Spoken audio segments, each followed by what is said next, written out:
Hello oboists, I'm Victoria Racz.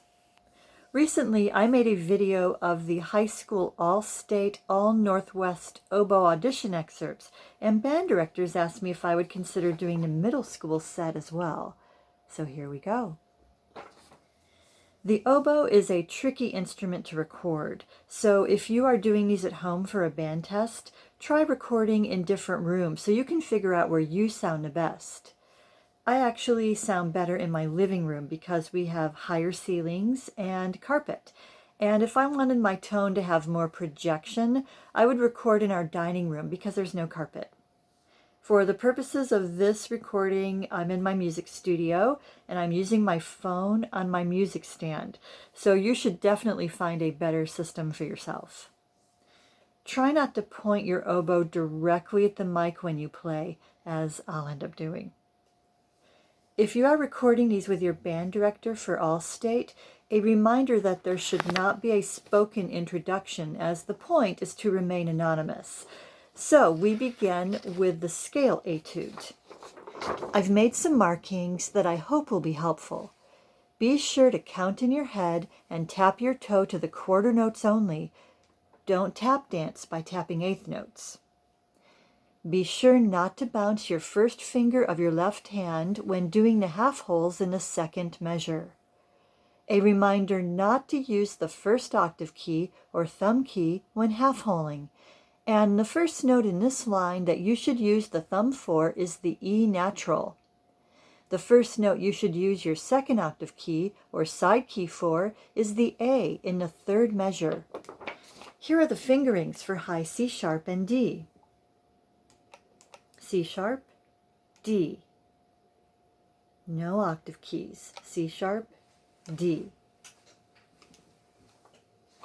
Take advantage of the crescendo to ensure that these notes speak and sound full and warm.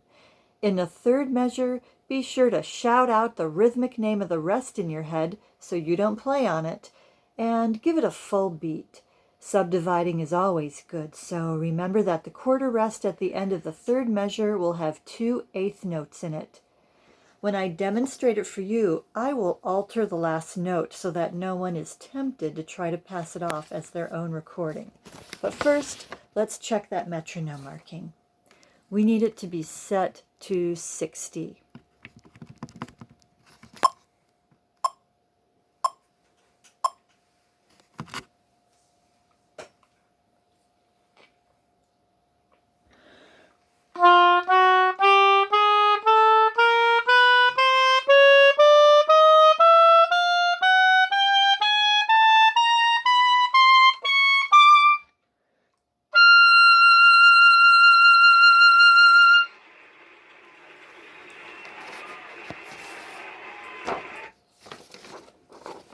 The next track is called Dance Etude, and it's really fun to play, but no fun allowed in Oregon as they left it off.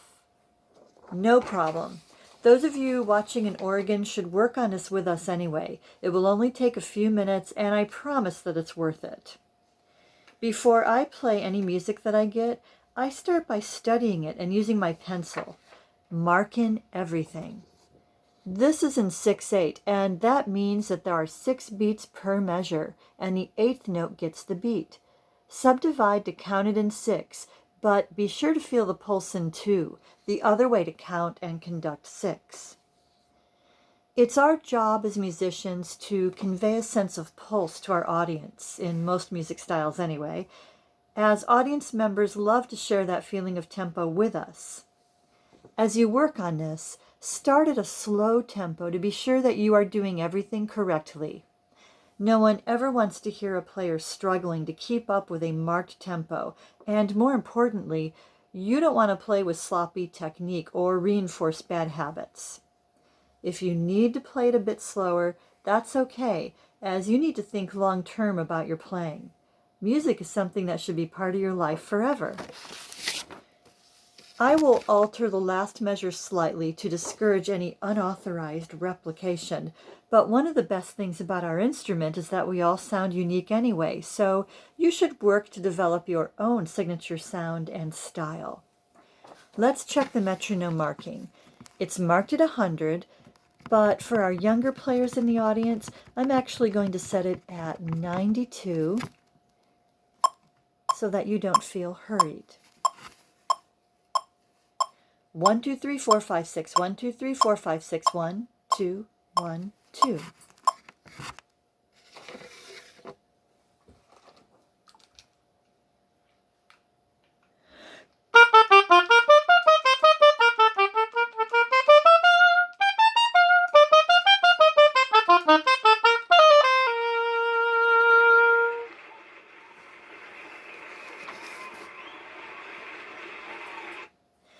Speaking of developing your own sound, one of the main goals of the song etude is to show off your characteristic sound. If you are using vibrato, feel free to show it off here, but if you don't use it yet, just play with a steady and confident tone. Listen for your intonation, and be sure to use a tuner as well as your metronome. Another goal of this etude is to have smooth forked Fs and left E flats. Practice your A-flat major scale slurred and very slowly to work out smooth, glitch-free fingerings. This is also a test of your dynamic range, so work on your long tones with dynamics so that you can show that off. The last thing to enhance are the articulations. Bounce the staccato, or short notes, and play the A-flat in the 6th measure as long as you can. The line over that note is called a tenuto, and it means to play that note long. As with the other excerpts, I will alter the final note in some way. So our metronome marking for this one is 72.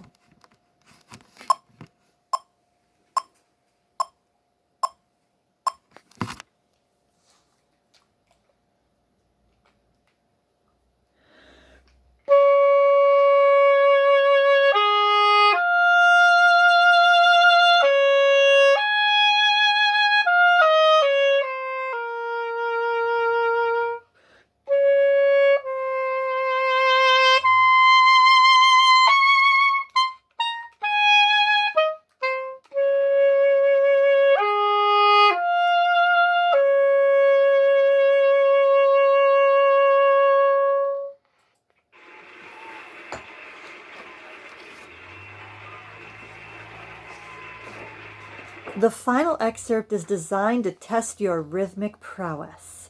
I have a rhythmic game that I like to use with my students. I put my metronome on a random tempo and will clap and count a measure of each rhythmic figure. 1 measure of quarters, 1 of eighths, 1 of triplets, and 1 of sixteenths. We'll do this forwards and then immediately backwards. We'll also do a variety of time signatures and tempos. This is an excellent way to work on your subdivision and your groove. I'll demonstrate by doing this in 2, and I would put it on the marked metronome marking for this rhythmic etude, but it is set for 90, and my metronome will only give me 88 or 92. So I'm going to go with 88. 1, 2.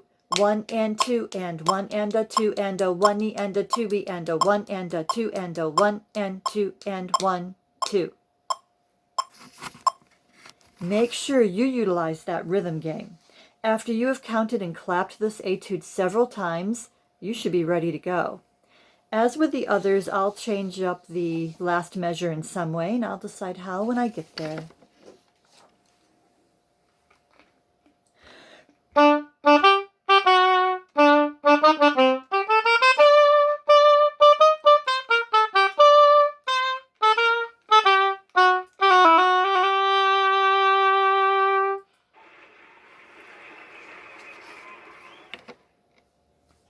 Thank you for playing the oboe and keeping music as a part of your life.